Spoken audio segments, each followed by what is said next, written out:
오늘 하나님 말씀은 마태복음 25장 13절 한 절 말씀을 제가 한번 선포하겠습니다.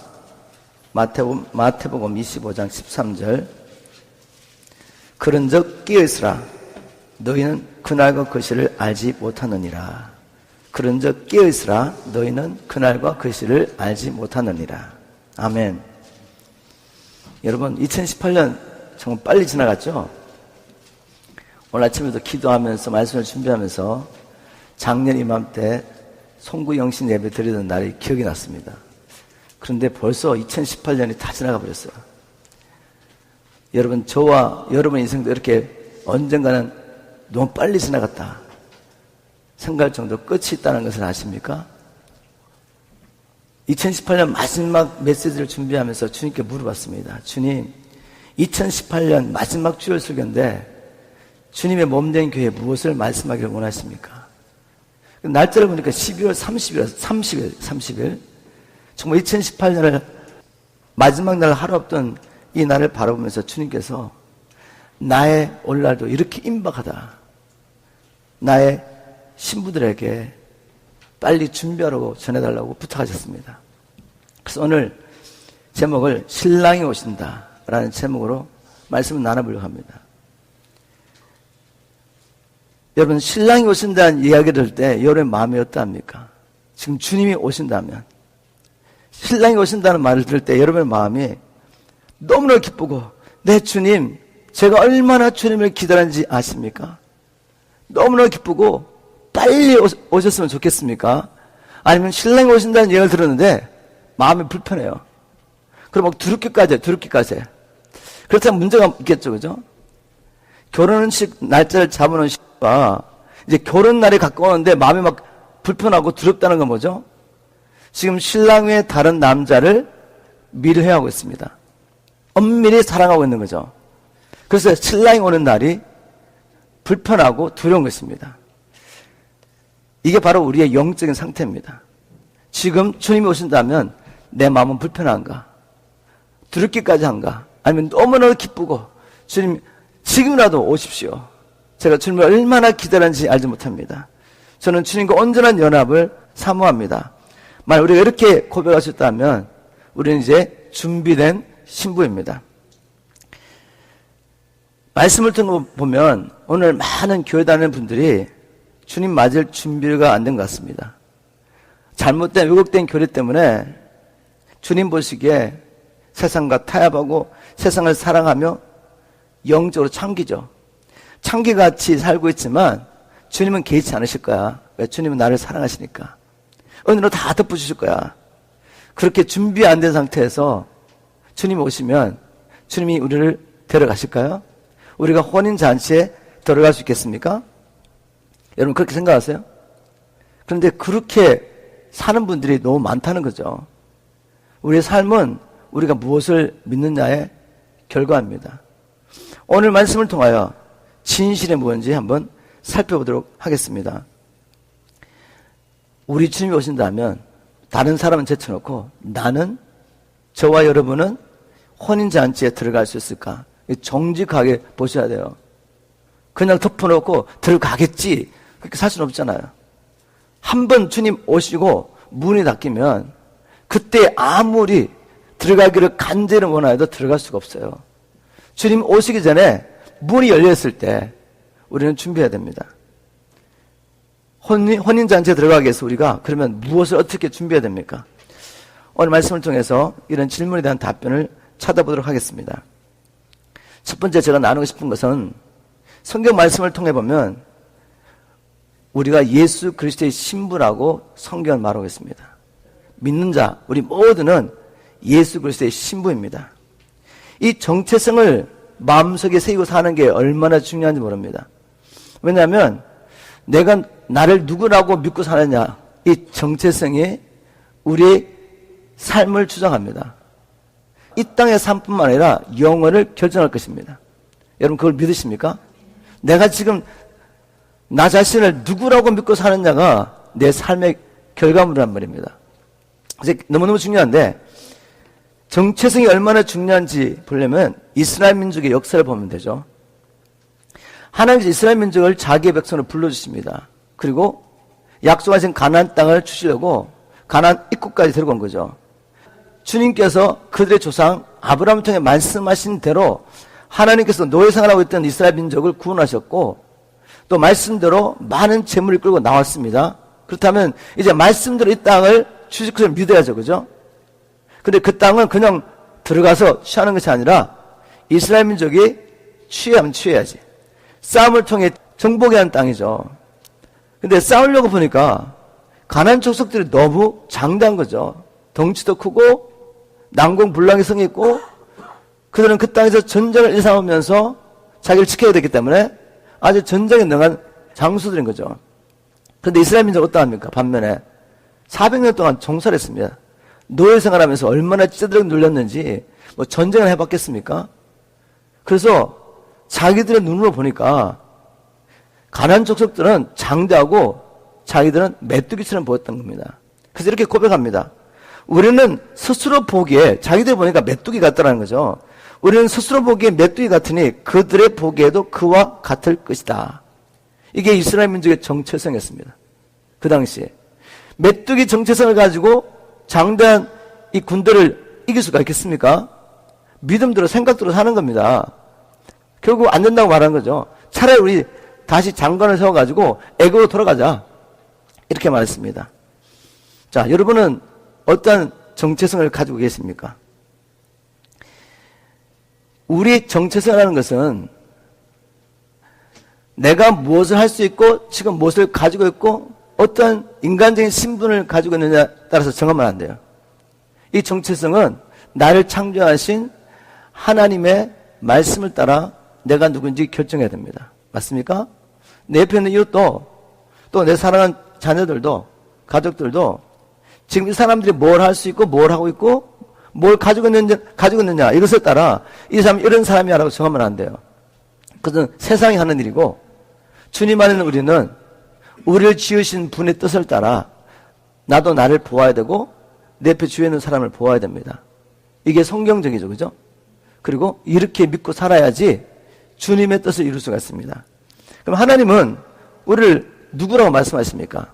하나님이 우리에 대해서 여러 가지 이름을 붙여주셨어요. 근데 그게 우리 정체성입니다. 하나님의 자녀라고 말씀하시죠. 그리고 또 하나님 백성이라고 말하기도 하고 왕같은 제사장이다. 그리고 그리스도의 군대다. 오늘 주제를 따라 보면 그리스도의 신부라고 말하죠. 또 그리스도의 몸이라고도 말합니다. 이게 우리 정체성입니다. 이런 주님께서 하시는 말씀에 따라서 우리가 살 때 바로 주님께서 계획하신 바로 그러한 삶을 살 수가 있는 것입니다. 그런데 이렇게 살려면 믿음이 좀 필요하겠죠. 믿음. 그죠? 왜냐하면 하나님의 나를 강한 용사라고 말씀하시는데 내가 나를 보면 강한 용사처럼 보이지 않는 거죠. 사사기 6장에 보면 하나님께서 이스라엘 민족을 구원하시기 위해서 이제 기드온을 기름 부으시고 세우려고 합니다. 그런데 천사가 와서 기드온에게 이렇게 말하죠. 기드온이 그때 뭐라고 썼냐면 적들을 두려워해가지고 이 포도즙을 짜는 틀 안에 숨어가지고 타작을 하고 있었습니다. 타작은 제가 타작을 안 해봤지만 이 성교제 가보면은 아직도 옛날식으로 타작하는 사람도 있거든요. 중동에. 넓은 곳에서 바람이 부는 곳에서 타작하는 거죠. 그런데 적이 들어가지고 포도즙 틀에 숨어가지고 타작하고 있는 이 기도를 보고 주님 뭐라고 말씀하십니까? 큰 용사여 라고 부릅니다. 그러니 이게 믿어지겠습니까? 아니 주님 내가 지금 적이 무서워가지고 이렇게 숨어가 있는데 나를 큰 용사로 주님 보시는 거죠. 근데 만약에 그때 기드온이 여전히 그렇게 두렵고 떨며 숨어 있었다면 결코 하나님의 손에 붙잡혀서 이스라엘 민족을 구원할 수가 없어요. 그런데 하나님의 말씀이 끌어나는 겁니다. 내가 너와 함께하니라. 너 혼자 있으면 이렇게 살 수밖에 없지만 내가 너와 함께하기 때문에 내가 말은 너가 넌 거야. 여러분 우리가 큰 용사입니다. 우리는 왕같은 제사장이에요. 왕이에요. 왕. 그리고 제사장이에요. 그리고 우리는 거룩한 주님의 신부입니다. 이것을 믿어드리십시오. 오늘은 우리가 그리스도의 신부라는 것에 초점을 두고 하나님의 말씀을 나눠보도록 하겠습니다. 성경 보니까 창세기 장에 하나님께서 아담을 위해 돕는 배필을 짓는 사건이 있습니다. 이 사건을 통하여 하나님은 우리가 누군지를 계시하고 계십니다. 왜 우리가 이렇게 볼 수 있냐면은 예수님께서 요한복음 5장 39절에 열심히 하나님의 말씀을 부지런히 연구하며 그 가운데 영생을 얻으려고 노력하지만 결국 하나님께서 이 성경을 주신 의도를 몰라서 잘못된 시각으로 성경을 보니까 완전히 성경을 잘못 해석하고 적용함으로 결국 하나님의 말씀을 가지고 하나님을 대적하는 유대인을 바라보시면서 이렇게 말씀하시죠. 이 모든 성경이 내게 대해서 기록한 것이다. 너희가 이 성경에서 영생을 얻는 줄 알고 부지런히 이 성경을 상고하거니와 이 성경 곧 내게 대해 말한 것이다 라고 말합니다. 예수님이. 그리고 또 뭐라고 말씀하시냐면 모세도 나에 대해서 기록했다고 말하죠. 요한복음 5장 46절을 보면 모세를 믿었다면 또 나를 믿었으리니 이는 그가 내게 대하여 기록하였습니다. 그럼 창세기 누가 기록했습니까? 모세가 기록했죠. 그럼 모세가 창세기를 기록하면서 지금 누구 생각한 겁니까? 자기는 몰랐을 수도 있지만 성령의 감동을 따라 지금 예수님에 대한 얘기를 한 것입니다. 그죠? 그러면 하나님께서 아담을 창조하시고 아담에게 네가 이 땅을 정복하고 다스리라고 말씀하실 때는 이건 예수님이다 말씀인 거죠. 결국 하나님께서 하늘과 땅의 모든 것이 주님 앞에 굴복할 때 이 나라를 누구에게 주실 것이다? 자기 아들 예수 그리스도에게 주시는 것을 계시한 것입니다. 그런데 하나님은 아버지 하나님은 자기 아들 혼자서 이 온 하나님의 창조하신 우주를 통치하는 것을 원하지 않으세요. 돕는 배필을 지으시기를 원하십니다. 그래서 아담을 바라보시면서 아담아 네가 독차하는 게 좋지 못하니 내가 너를 위하여 돕는 배필을 치리라 라고 하면서 이 돕는 배필을 짓는 과정 가운데 주님께서 먼저 누구를 짓냐 하면은 바로 이 짐승들을 창조하십니다. 제가 한번 창세기 2장 18절부터 이제 25절까지 읽으면서 한번 설명해 보겠습니다. 그리고 여기서 우리가 하나님의 계획을 발견한 것입니다. 18절에 보니까 여호와 하나님이 가라사대 사람의 독차하는 것이 좋지 못하니 내가 그를 위하여 돕는 배필을 치리라 라고 말했습니다. 그런데 여러분이 가지고 있는 개역 성경에 보면 19절 앞에 접속사가 없어요. 그래서 18절 말씀과 19절 말씀이 연결 안 됩니다. 하나님 돕는 배필을 치신다고 말씀하시다 갑자기 또 짐승 진작을 하시는 거죠. 그런데 다른 영어 성경에 보면 여기 접속사가 다 붙어 있습니다. NIV에도 now라고 19절 시작하고 so, NLT, and out of, NASB, 그리고 King James Version은 다 접속사가 있어서 18절과 19절 연결된 거죠. 하나님이 돕는 배필을 창조하시기 위하여 먼저 하신 일이 뭔가 하면 여호와 하나님이 흙으로 각종 들짐승과 공중의 각종 새를 지으시고 아담이 어떻게 이름을 짓나 보시려고 그것들을 그에게로 이끌어 오시니 아담이 각 생물을 일컫는 바가 곧 그 이름이라. 왜 하나님이 모든 짐승을 창조하시고 그것들을 아담에게 데려왔을까요? 그리고 아담으로 하여금 이름을 짓게 하셨을까요? 아담으로 하여금 자기의 돕는 배필을 찾게 하십니다. 근데 그 가운데 아담이 20절에 보니까 아담이 모든 육축과 공중의 새와 들의 모든 짐승에게 이름을 주니라 라고 말하고 또 개역성경은 접속사가 없어요. 그런데 영어 성경은 모두 접속사가 붙어 있습니다.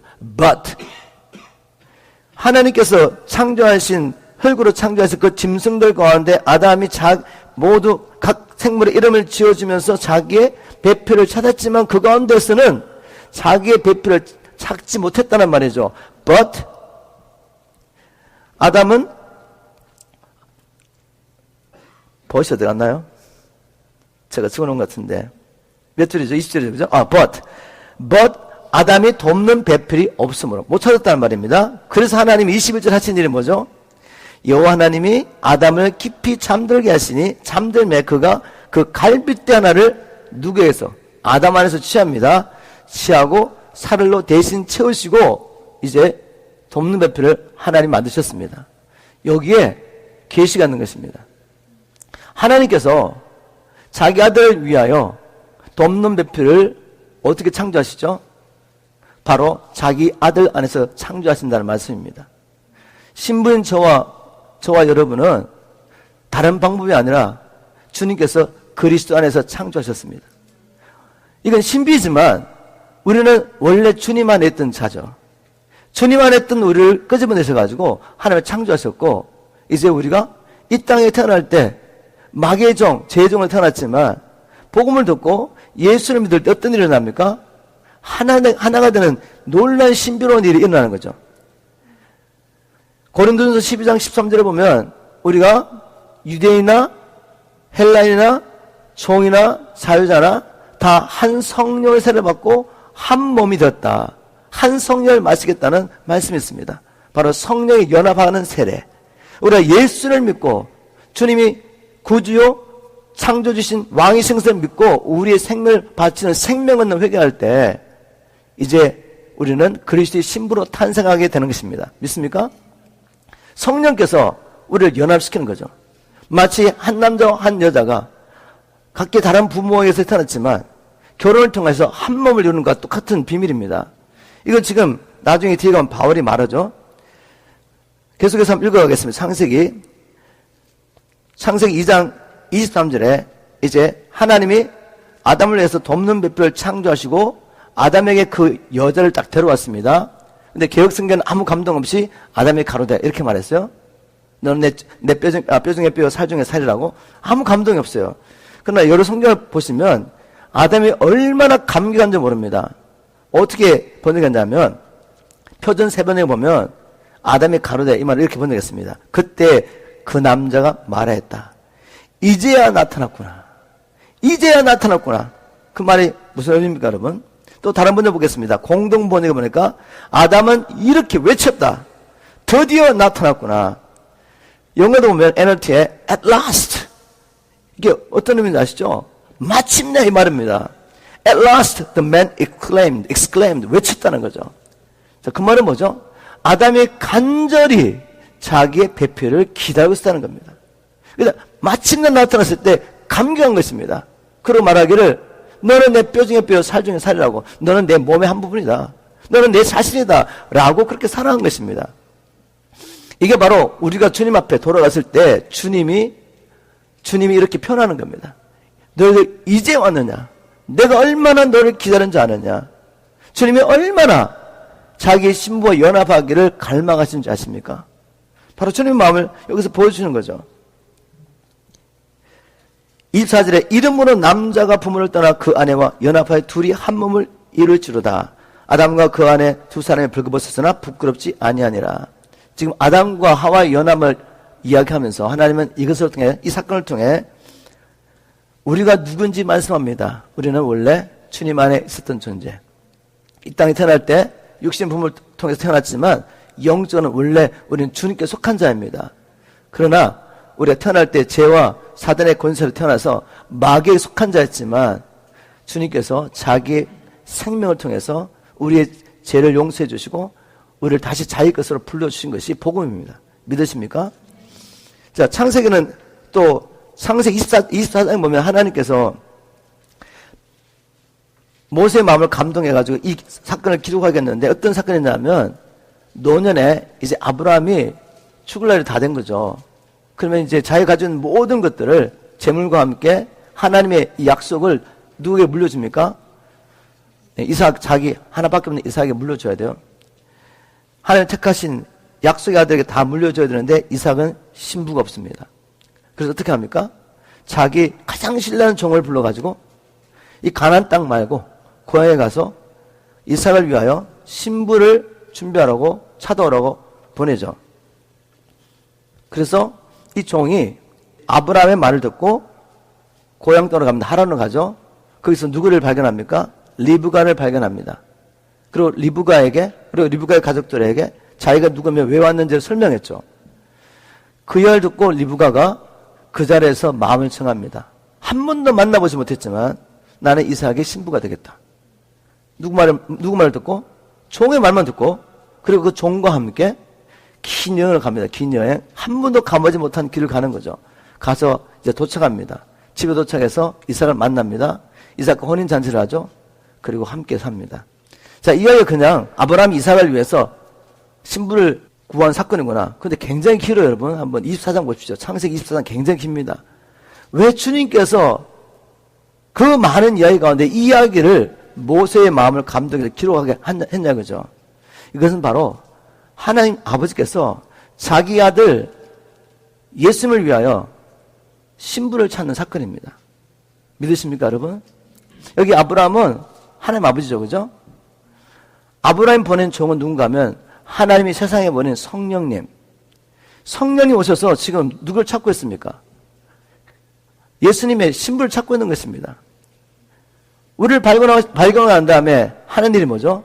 그분이 아버지 하나님이 우리를 얼마나 사랑해서 독생자 예수 그리스도를 우리를 주셨는지를 이야기해 주시는 겁니다.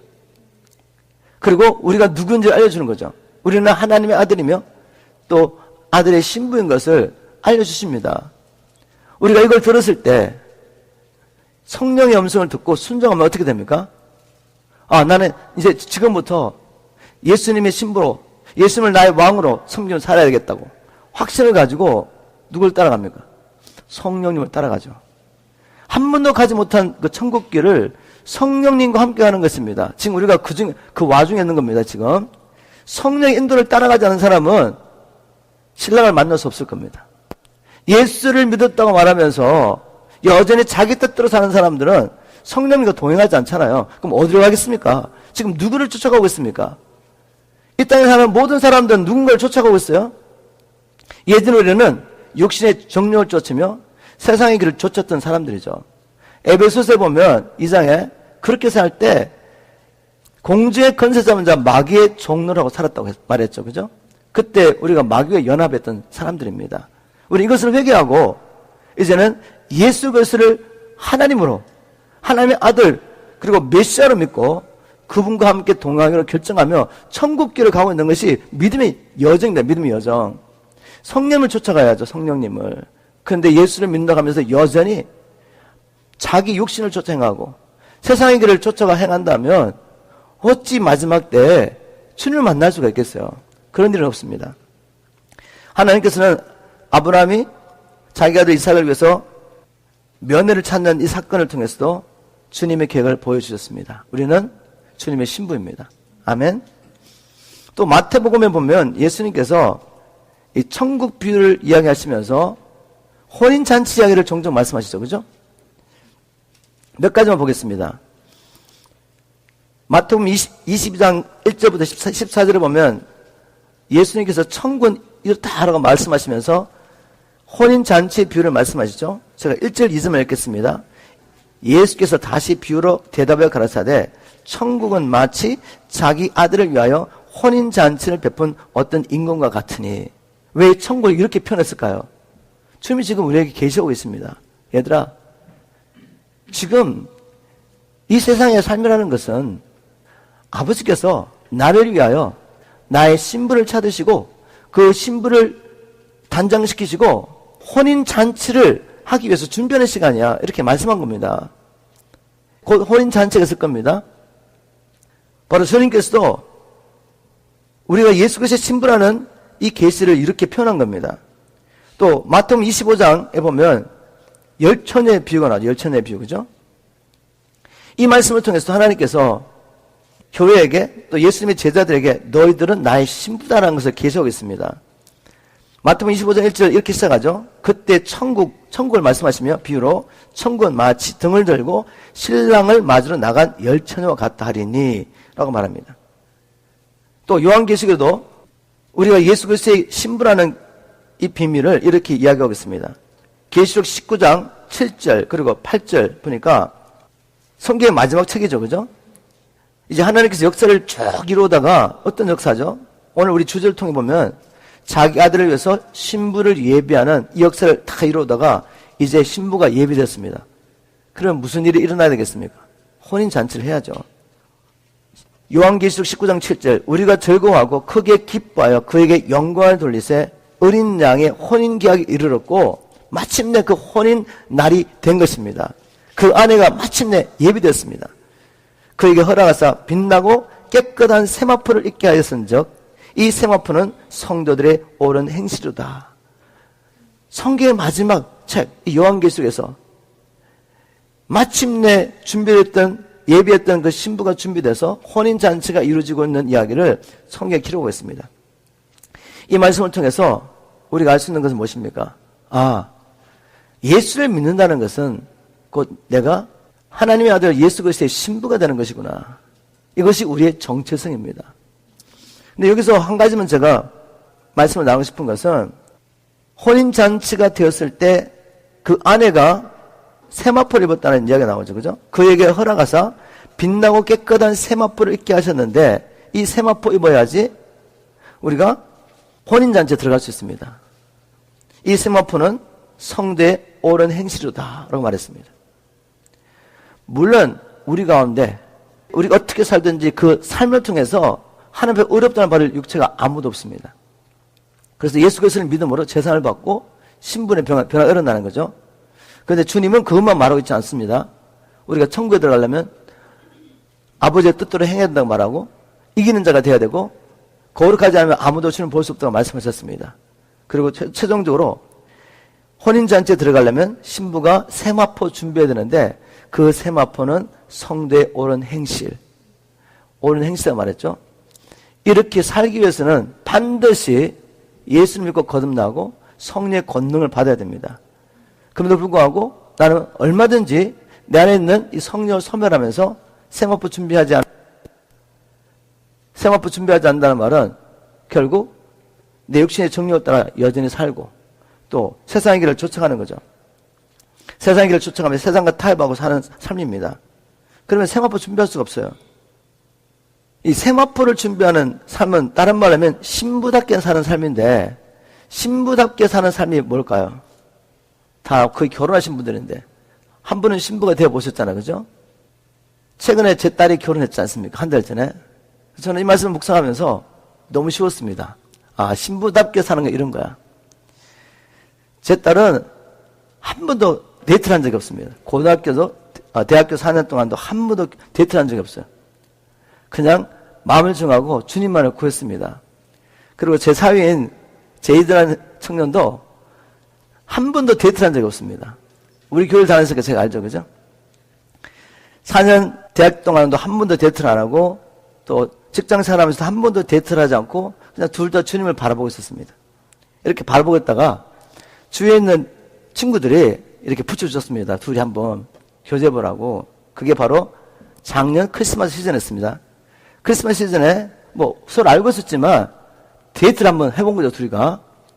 그리고 우리 제이드는 달라스에 살고 우리 딸은 홍콩에서 성교하고 있었기 때문에 헤어졌어, 둘이가. 헤어지고 인터넷으로 계속 이렇게 대화를 하다가 이번 봄에도 다시 홍콩에 1년 동안 헌신하기로 마음을 정하고 왔습니다.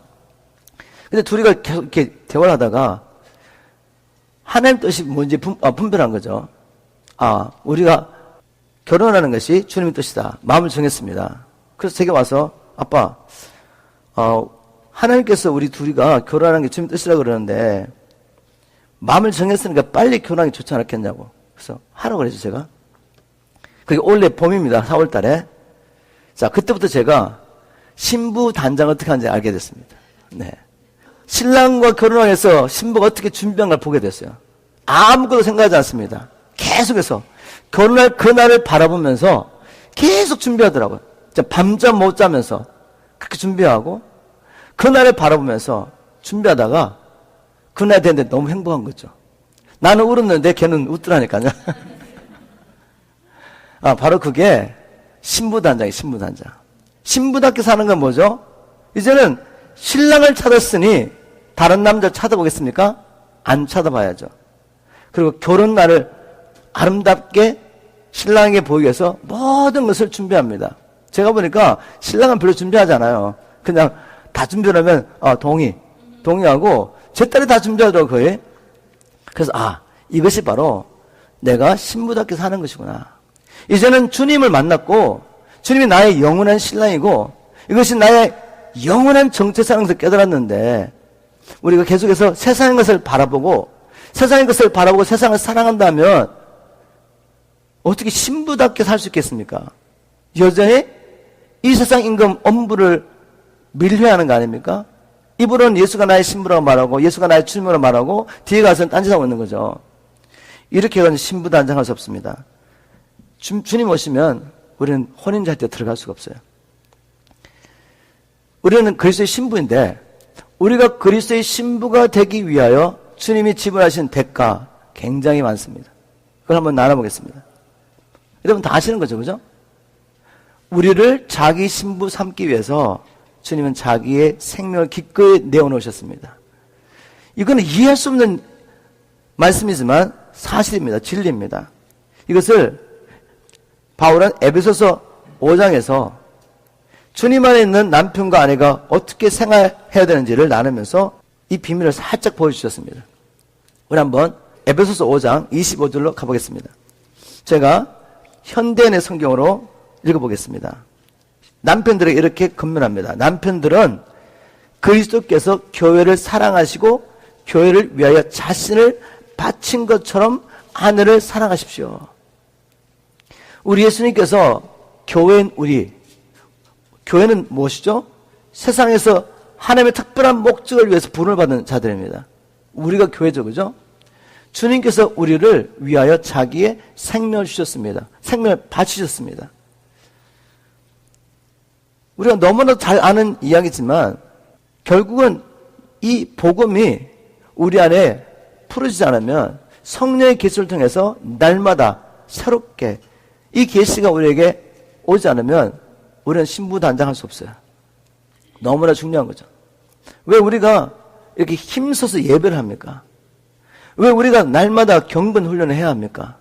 하나님의 말씀을 읽고 이 말씀을 붙잡고 기도하고 이 말씀을 나누고 성도들과 함께 나누고 또 다른 자에 가서 이 복음을 전해야 됩니까? 우리가 뭘 하고 있냐면은 이런 경건한 삶을 통해서 주님을 날마다 더 새롭게 깊이 알아가는 것입니다. 그리고 이것이 우리가 주님을 기다릴 수 있는 힘입니다. 끊임없이 주님을 바라보면서 주님을 사랑하며 신부 준비할 수 있는 힘이 바로 주님이 나 같은 자를 위해서 자기의 생명을 바쳤다는 거죠. 하나님 보시기에 나는 무엇입니까? 하나님이 하늘과 땅과 거기에 충만한 모든 걸 창조하셨습니다. 이 땅에 태어난 모든 일을 창조하셨어요. 그 중에 나 얼마나 미미합니까? 연약하고 주님 보시기에는 창기 같고 죄인이고 교만해서 하나님을 대적하고 있고 그런데 이런 나를 주님이 주목하시는 겁니다. 너무 사랑하시는 거죠. 어떻게 하면 내가 저 영혼과 연합할 수 있을까? 방법이 하나밖에 없었던 거죠. 나는 내 죄로 말미암아 팔려서 지금 마귀의 종으로 살고 있습니다. 마귀의 노예로 살고 있어요.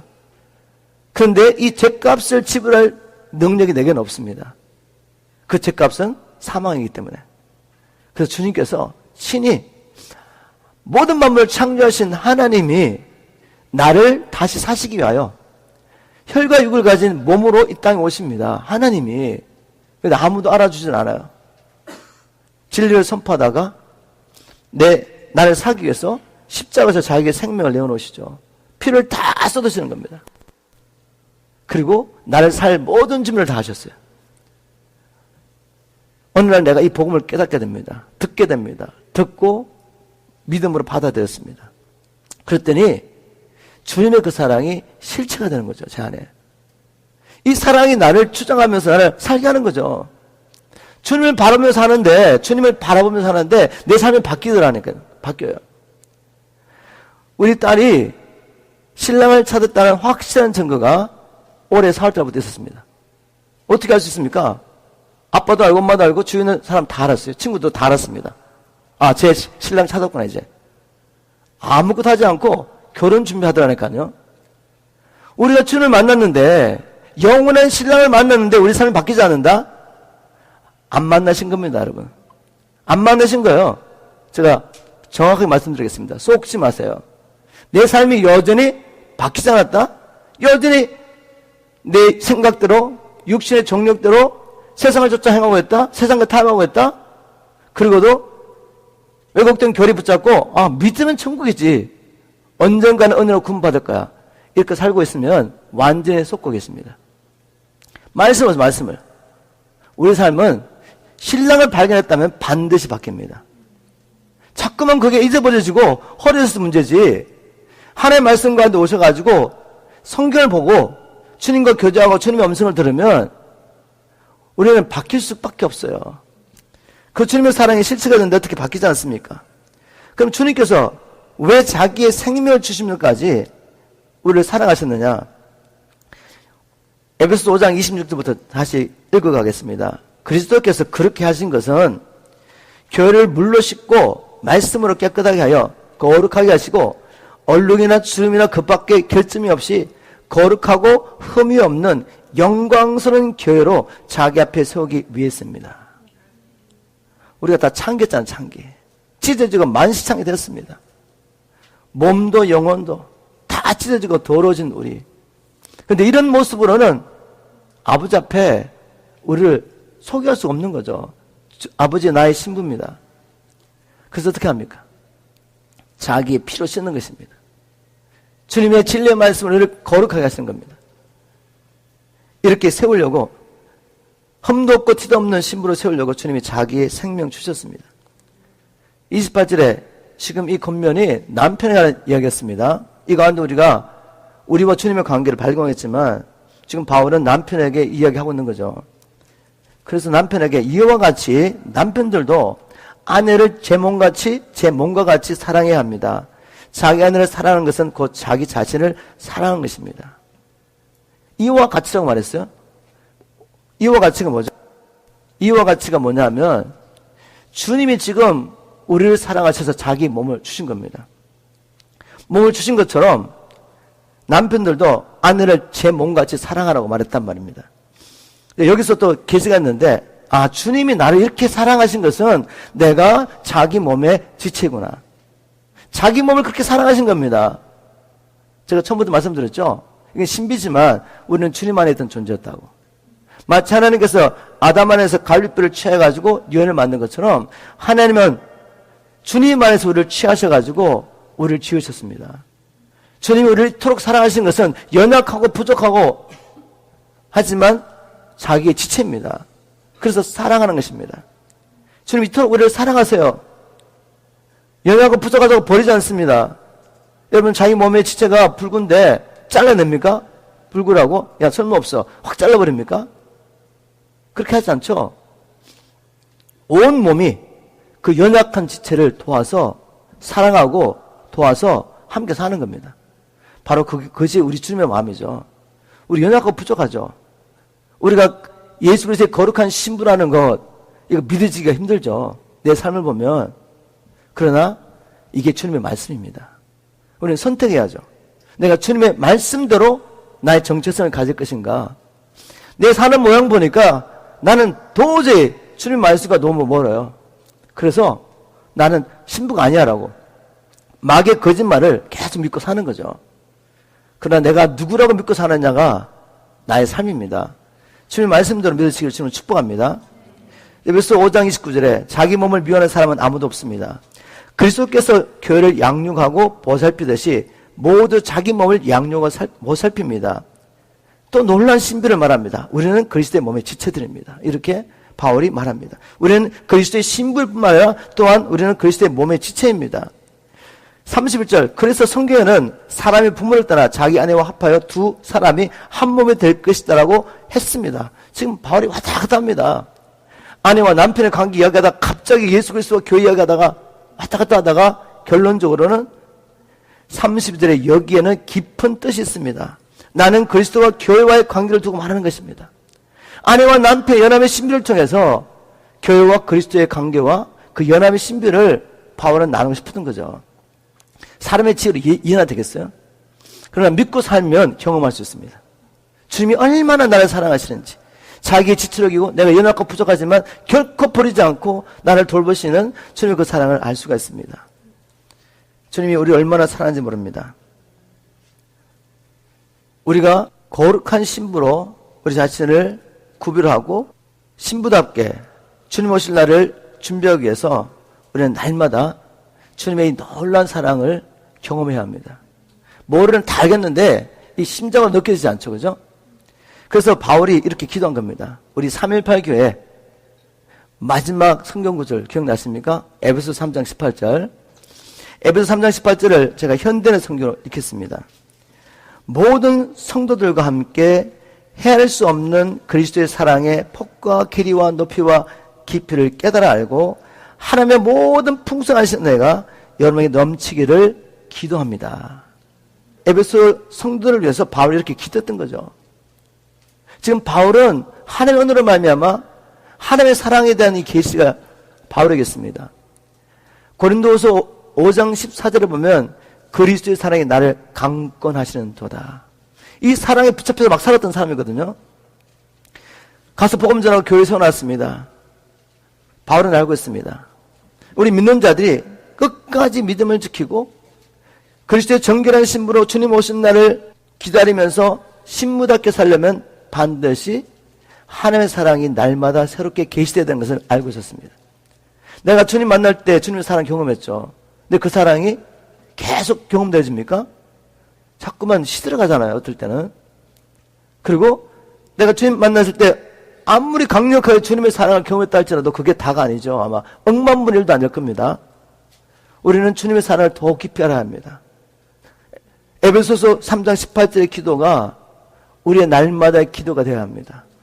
저는 여러분에서 기도할 때마다 이 네 가지 성경 구절을 계속 기도하면서 우리가 마지막 때 다니엘 세충것처럼 믿음을 지켜서 생명까지 내어놔야 되고, 우리가 창세기 14장 14절에 나오는 아브라함의 318명의 용사처럼 형제를 구원하기 위해서 우리 생명 내놔야 되고, 우리가 안으로는 세계명에 순종하고 밖으로는 지상 명령을 감당하면서 말과 혀로만 사랑한 것이 아니라 행함과 진실로 해야 되는데, 이게 그냥 됩니까? 모르는 알겠는데 안 움직이잖아요. 움직이게 하는 것이 그리스도 사랑입니다. 하나님의 사랑이죠. 이 사랑을 찾기 위해서 우리가 마치 어떤 사람이 보물을 찾기 위해서 평생 생명 바쳐가지고 그걸 찾아가는 것처럼 우리 이 사랑을 찾아가야 됩니다. 이 사랑을 구해야 됩니다. 이 사랑을 알기 위해서 주님께 계속 두드려봐야 됩니다. 이것이 우리가 거룩한 신부로 준비되는 길이기 때문에. 또 다른 얘기를 나누고 싶은데, 그것은 뭔가 하면 신부라고 다 혼인잔치에 들어가는 것이 아니라는 거죠. 마태복음 25장 10처녀의 이야기를 간추려서 나누겠습니다. 주님께서 천국은 뭐라 그랬죠? 천국은 마치 등을 들고 신랑을 맞으러 나간 10처녀와 같다 하리니 라고 말했습니다. 그런데 그 10처녀가 모두 신랑이 오시는 날을 기다리고 있습니다. 그 당시에 결혼 관습을 보면 어떤 청년이 어떤 자매를 사랑해요. 그 자매와 결혼하고 싶습니다. 그럼 아버지를 찾아갑니다. 아버지의 허락이 떨어지면 이제 집으로 돌아가서, 자기 고향으로 돌아가서 뭘 하죠? 신부와 함께 살 집을 짓습니다. 신부와 함께 살 집을 짓고 집이 다 완성되면, 준비되면 그때 자기 아버지에게 가는 거죠. 아버지, 나 이제 내 아내를 데려올 모든 준비를 했습니다. 그러면 가라. 그러면 그때서 자기 친구들과 함께 신부를 찾으러 오는 거죠. 신부가 있는 마을로. 보통 밤중에 온대요. 밤중에 와서 신랑의 친구들이 신랑이 왔습니다! 라고 선포하는 거죠. 그럼 신부는 그때까지 언제 올지 모르잖아요. 신랑이 가서 이제 허락을 맡았지만, 우리 아버지가 장인어른이죠. 장인어른이 허락을 했지만 신랑이 가서 집을 다 준비해야지 오니까 언제 끝날지 모른단 말이죠. 그럼 그때까지 뭐 하죠? 오매불망 신랑만 기다리며 있는 겁니다. 준비하고 있는 거죠. 언제 올지 몰라요. 그런 환경 가운데서, 그런 백그라운드 가운데서 주님 이 비유를 말씀하신 겁니다. 지금 10명의 처녀들이 신랑을 기다렸는데 5은 덩을 준비했지만 기름을 준비하지 않았대요. 미련한 처녀. 그런데 슬기로운 처녀는 등과 함께 기름을 준비했더라. 이제 기다렸는데 자꾸만 지연됩니다. 근데 마침내 신랑이 왔다는 소리를 들었습니다. 빨리 나가야 되잖아요. 나가서 신랑을 맞아야 되는데 이 미련한 처녀가 보니까 이 불이 막 꺼져가는 거죠.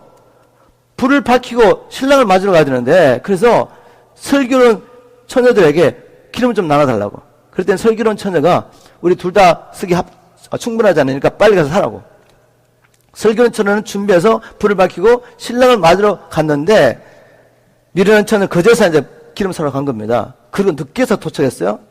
그리고 이 혼인잔치에 들어가려고 합니다. 그때 주님 뭐라고 말씀하시죠? 나는 너를 도무지 알지 못한다.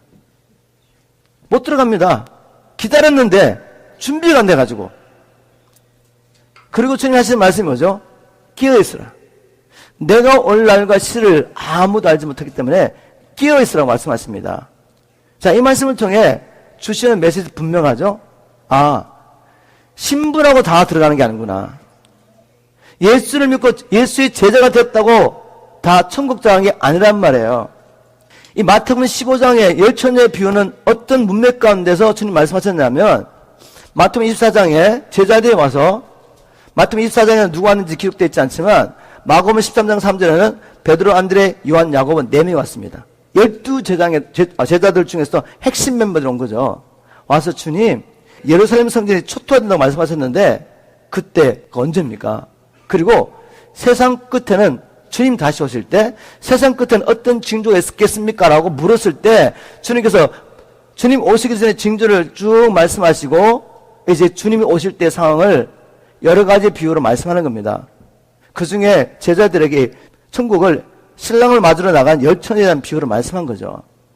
그 말은 지금 이 말씀을 듣고 있는 제자들, 너희들도 준비하지 않으면 못 들어간다는 겁니다. 제자들이라고 신부라고 다 들어간 것이 아니라 준비된 자만 들어갑니다. 그럼 들어가지 못한 자는 왜 못 들어갔죠? 기름을 준비하지 않아서 불이 꺼지고 있다는 거죠. 빛을 밝혀야 되는데 빛을 밝힐 수가 없었어요. 이게 무슨 의미입니까? 여러분 누가 빛입니까? 예수님의 빛이죠. 그 안에 생명이 있으니 그 생명은 사람들의 빛이라. 요한복음 1장 4절. 예수님의 빛입니다. 예수를 믿으면 예수의 생명이 들어오죠. 그 생명이 곧 빛인데 주님 말씀하시죠. 너희는 세상의 빛이라. 이 빛을 세상 가운데 비춰라. 그래서 너의 그 선한 행실을 보고 사람들이 하나님께 영광을 돌리게 하라. 이게 무슨 말인지 아시겠죠? 우리가 어떻게 살아야 하는지 말씀하신 겁니다. 예수를 믿으면 빛이 우리 안에 들어온다고요. 생명이 우리 안에 있습니다. 그런데 이 생명을 살아내야 돼요. 그래야지 사람들이 우리의 삶을 통하여 생명을 발견한 겁니다. 우리의 삶을 통해 빛을 보게 돼요. 근데 나라는 존재가 여전히 있지 않습니까? 나라는 존재가 있고 내 안에 주님이 들어오시는 거예요. 내 뜻대로 살면 어떻게 되겠어요? 빛을 발할 수 있습니까? 못 발하죠. 사람들이 예수를 알 수가 없어요. 그래서 내가 죽어야지 내 안에 계신 예수가 살고 사람은 나를 통해 빛을 보게 되는 것입니다. 이게 주님이 원하시는 건데 빛이 꺼져가고 있다는 것은 뭔가 하면 내가 어떻게 나를 부인하고 주님의 생명을 따라 살 수 있습니까? 성령 충만해야죠. 성령 충만, 말씀 충만, 이게 말이 뭔가 하면 내가 성령과 말씀의 지배를 받는 삶입니다. 이제 내가 사는 것이 아니라 성령이 나를 이끌어가는 거죠. 바울이 말씀에 붙잡혀 예수가 그리스도가 증거했습니다. 말씀 충만은 곧 성령 충만인 것 제가 예전에 말씀드렸죠. 그래야 되는데 왜 이 성령 충만, 말씀 충만이 소멸됐을까요? 예수를 믿는다고 말하는 사람들이 주님 기다리다가 자꾸만 세상을 바라봅니다. 주님 바라봐야 되는데 세상에 가만 안 놔두잖아요. 계속 보라고 말하죠. 세상 바라보면서 세상을 주목하고 세상을 살아가다 보니까 이제 죄가 들어오잖아요. 죄가. 그죠? 죄가 들어와서 내 안에 있는 성령을 소멸합니다. 근심하게 합니다. 기름이 말라가는 거죠. 근데 그걸 몰라요. 자기는 예수를 믿고 한때 성령을 충만히 경험했습니다. 놀란 일을 경험했단 말이죠. 나는 분명히 천국 가까이 사는데 주님 기다리다가 자꾸 타협하고 세상을 바라보면서 성령 소멸한 날 알지 못하는 거죠. 어떤 사람은 아예 성령도 없으십니다. 생명도 없는데 헌적으로 교리를 받아들였다고 내가 주의 신부로 마지막으로 혼인잔치에 들어갈 거 믿고 있죠. 이 말씀을 통해서 다 들어간 거 아니구나. 우리가 끝까지 성령 충만을 지켜야 합니다. 말씀 충만을 지켜야 됩니다. 끝까지 무엇을 연습해야 되냐면 경건 훈련하면서 날마다 나는 죽고 주님이 사는 이 삶을 우리가 살지 않으면 우리는 준비되지 않는 겁니다. 우리는 못 들어가는 겁니다. 어떻게 준비한지 분명하죠, 여러분? 우리는 성령 충만한 삶을 살아야 돼요. 말씀 충만한 삶을 살아야 돼요. 나를 버리고 주를 살아내는 삶을 살아야 합니다. 그것은 우리 힘으로 할 수 없어요. 성령이 우리 안에 충만해야 됩니다. 그런데 성령 충만이 그냥 됩니까? 그냥 되지 않죠. 그래서 제가 간단하게 주님 맞이할 준비 어떻게 할 것인지 적용으로서 나누겠습니다. 신랑을 맞이할 준비를 어떻게 하느냐? 이 질문은 다른 말로 하면 어떻게 성령 충만한 삶을 살 수 있습니까? 또 다른 말로 하면 어떻게 하면 나는 죽고 내 안에 예수님이 사시게 하셨습니까? 어떻게 하면 내 뜻을 버리고 주님의 뜻대로 살 수 있습니까? 또 오늘 주제를 따라간다면 어떻게 하면 옳은 행실로 세마포를 준비할 수 있습니까? 신부로서. 그죠? 자, 잘 들어보십시오. 원리는 간단합니다. 영적인 원리, 저를 따라하십시오. 우리는 생각한 대로 산다. 영적 원리 굉장히 중요합니다. 이 원리를 따라서 우리 삶을 그렇게 훈련하는 겁니다. 우리가 생각한 대로 산다는 이 원리가 골로새서 3장 1절 2절에 나오는데 제가 한번 읽어보겠습니다. 그러므로 너희가 그리스도와 함께 다시 살리심을 받았으면 위의 것을 찾으라. 거기는 그리스도께서 하나님 우편에 앉아 계시느니라. 위의 것을 생각하고 땅의 것을 생각하지 말라. 바울이 구원받은 골로새 성도들에게 너희들이 이제 주님 안에 있으니까 땅의 것 구하지 말고 위의 것을 구해라. 그것은 곧 땅의 것을 생각하지 않고 위의 것을 생각하는 것이다. 우리가 끊임없이 위의 것을 생각하면 그럼 어떤 일이 납니까? 성경 원리를 보니까 잠언 23장 7절에 무릇 그 사람이 마음속으로 생각하는 것이 곧 그 사람의 됨됨이니라. 생각하는 대로 사는 것입니다. 그래서 이런 영적 원리를 말하는 거죠. 우리는 생각하는 대로 사는구나. 그래서 바울이 골로새 있는 성도들에게 이 성도들을 주님 오실 때 정결한 신부로 주님께 드리기 위해서 분명한 게 뭔가 하면 땅의 것 생각하지 말라는 거죠. 위의 것 생각해야 됩니다. 지금 여러분은 습관적으로 무엇을 생각하십니까? 무엇을 생각하고 사느냐 그죠? 땅의 것 먹고 사는 일, 썩어 없어질 그 양식을 날마다 생각하며 그것을 구하며 살고 계십니까? 아니면 하나님 나라를 생각하며 영원한 생명을 위해서 여러분의 삶을 헌신하고 있습니까? 이것이 우리의 현실의 삶과 영혼을 결정할 것입니다. 자, 우리가 위의 것을 생각하려면 전제 조건이 무엇입니까? 우리는 마음에 가득한 것을 따라 생각합니다. 그러면 내 삶이 바뀌어야죠. 내가 날마다 보고 듣는 것, 내 마음에 집어넣는 것이 뭔가 보셔야 돼요. 아, 원리가 생각으로 산다니까 나는 하나님 나라를 생각해야지, 주의를 생각해야지. 그런데 항상 눈은 세상의 것을 바라보고 있어요. 세상의 것을 듣고 있어요. 그럼 이게 어디로 들어갑니까? 마음으로 들어가죠. 마음으로 들어가서 내가 이것을 의식적으로 무의식적으로 계속 묵상합니다. 그럼 그 생각하는 것에 따라, 그 생각을 따라서 내가 사는 것입니다. 그래서 잠언서 보면 이런 말씀이 있죠. 잠언 4장 21절부터 23절까지 한번 읽어보겠습니다. 쉬운 말 성경으로 잠언 4장 21절부터 23절. 내 말에서 잠시도 한눈을 팔지 말고 그 말을 마음속에 깊이 담아두어라. 날마다 끊임없이 주의 말씀 먹으라는 겁니다. 내 말에서 잠시도 한눈을 팔지 말고 그 말을 마음속에 깊이 담아두어라. 내가 이르는 말을 깨달은 사람은 그 말이 생명이 되고 그의 온몸을 건강히 할 것이다. 말씀을 깨닫는데 몸이 건강해진대요. 저는 이 말씀을 경험했습니다. 이 말씀에 순종해서 제가 옛날에 병원이었거든요. 말씀을 집어넣고 말씀을 외우고 묵상했는데 나중에 원리를 알게 됐습니다. 아, 내 마음에 부정적인 생각, 사단이 넣어준 생각, 시기, 질투, 엄난, 세상적인 그런 것들이 들어오면 내 몸까지 망가지는 걸 알게 됐어요. 그런데 하나님 주신 생각들을 품기 시작하고 그 말씀을 묵상할 때 그리스도의 평강이 내 안에 임하면서 몸까지 회복되는 걸 저는 경험했습니다. 저는 이 말씀을 경험했어요. 그래서 잠언 기자는 23절에 무엇보다도 내 마음을 잘 지켜라. 내 마음에서 생명의 샘이 흘러나오기 때문이다. 마음에서 생명이 나옵니다. 내 삶에 나오는 거예요, 여러분. 그죠? 그래서 여러분이 마음을 지켜야 되고 또 적극적으로 이 마음에다가 끊임없이 주의 말씀을 심어야 됩니다. 자, 여러분, 이제 이걸 실천하셔야죠. 그죠? 그러면 지금 여러분의 삶 가운데 매일매일 습관적으로 뭘 보고 계시는지, 뭘 듣고 계시는지 한번 보십시오. 이게 바뀌지 않는데 내 묵상이 바뀌겠어요? 먹는 게 바뀌지 않는데 내 생각이 바뀌겠어요? 내 생각이 바뀌지 않으면 내 삶은 바뀌지 않습니다. 그러나 내가 끊임없이 말씀을 먹고 이제 말씀대로 생각하면 그 다음에 말하기 시작합니다. 자, 우리 한번 따라 하실까요? 우리는 말한 대로 산다. 말을 할 때 어떤 역사였냐면 영의 역사였습니다. 우리 예수님께서 이렇게 말씀하셨죠. 내가 너에게 이런 말이 곧 영이요 생명이니라. 우리 예수님은 무엇으로 충만하신 분입니까? 성령으로 충만하신 분. 아버지 말씀으로 충만하신 분. 그래서 그분이 말씀을 하시면 그분 안에 있는 성령님께서 말씀을 통해 역사를 하시는 겁니다. 그래서 살리는 영으로 역사를 하셨어요. 이제 우리가 하나님의 말씀을 먹고 그것을 생각하고 묵상하면서 이 하나님의 말씀을 따라 기도하기 시작합니다. 기도하셔야 돼. 소리를 내셔야 된단 말이에요. 우리가 찬양할 때도 입을 벌려서 진리를 선포하셔야 됩니다.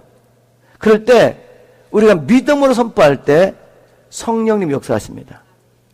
회복하시고 치유하시고 믿게 하시고 우리 안에 있는 어둠들을 걷어주시면서 이 말씀이 진리를 깨닫게 하신단 말이에요. 이런 역사가 우리 입으로 고백할 때 나옵니다.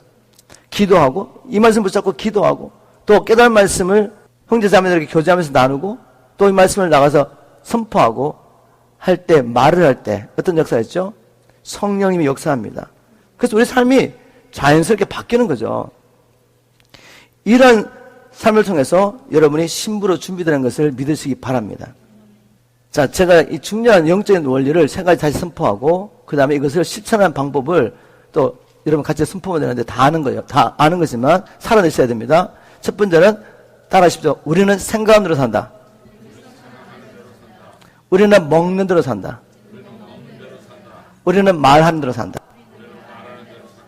이 영적인 원리를 실제적으로 살아내는 것이 말씀을 밥 먹듯이, 따라하세요. 말씀을 밥 먹듯이, 기도를 숨 쉬듯이,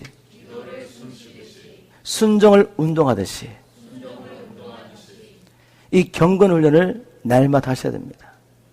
우리가 이것을 하려고 마음을 정할 때 우리는 경험하게 됩니다. 하나님이 정말 우리 함께 계시구나. 나는 할 수 없는데 하게 하시는 주님을 경험하게 됩니다. 이제까지 여러분의 삶 가운데 얼마나 많은 실패가 있다 할지라도 여러분은 그리스도의 신부인 것을 잊지 마십시오. 마귀는 끊임없이 와서 네가 무슨 그리스도의 신부야, 너 사는 걸 보라고 이렇게 설득하죠. 그러나 주님은 여전히 너는 나의 몸의 지체이며 내 사랑의 신부라고 말씀하세요. 이 말씀을 믿고 순종하면 내게 능력 주신 자에서 내가 모든 걸 할 수 있습니다. 내 힘으로는 몸물쳐 되지 않았는데 우리는 예수와 연합하여 지극히 크신 성령의 권능이 우리 안에 있잖아요. 이분이 도와주십니다. 주님 안에서 능치 못한 일이 없습니다. 넉넉히 준비하며 주님의 길을 예배할 수 있습니다. 말씀 뵙겠습니다. 성도 여러분, 신랑이 곧 오십니다. 믿어지십니까, 여러분? 믿는 사람, 우리 모두는 그리스도의 신부라고 성경에 말하고 있죠. 근데 똑같은 성경이 신부라고 다 혼인잔치에 들어가는 것이 아니라고 말합니다. 신부답게 사셔야 돼요. 신부답게 사는 것은 성령 충만하여 말씀에 순전한 삶입니다. 내 육신의 정욕을 좇지 않고 세상과 타협하지 않고 이제 하나님의 말씀대로 순전한 삶이죠. 우리가 이렇게 살기 위해서 우리의 눈과 귀가 지금 어디를 주목하는지를 보셔야 돼요. 나는 매일매일 삶 가운데 습관적으로 무엇을 보고 무엇을 듣고 있는가. 우리는 먹는 대로 살기 때문에, 먹는 대로 생각하기 때문에 생각하는 것 따라 말하고 행동합니다. 이 경건훈련에 실패하면 우리는 영원히 영혼을 잃어버릴 수 있습니다. 하나님의 경고이며 또 간절한 부르짖음입니다. 나의 교회여 준비하라. 내가 올 때가 되었다. 이제 사단의 모든 거짓말을 잠재우고 내 말에 집중하라. 내 말을 네 마음에 새겨라. 내 말을 내 마음에 두어라. 왜냐하면 생명의 근원이 이 마음에서 나오기 때문에. 저와 여러분, 이제는 사단의 모든 거짓말을 잠재우고 하나님의 말씀을 마음에 새기고 우리와 함께 하신 성령의 권능을 믿음으로 주님 오실 길을 예비하고 거룩한 신부로 준비하다가 주님 오실 때 밝히 등불을 들고 함께 혼인잔치에 들어가게 되기를 주님으로 축복합니다.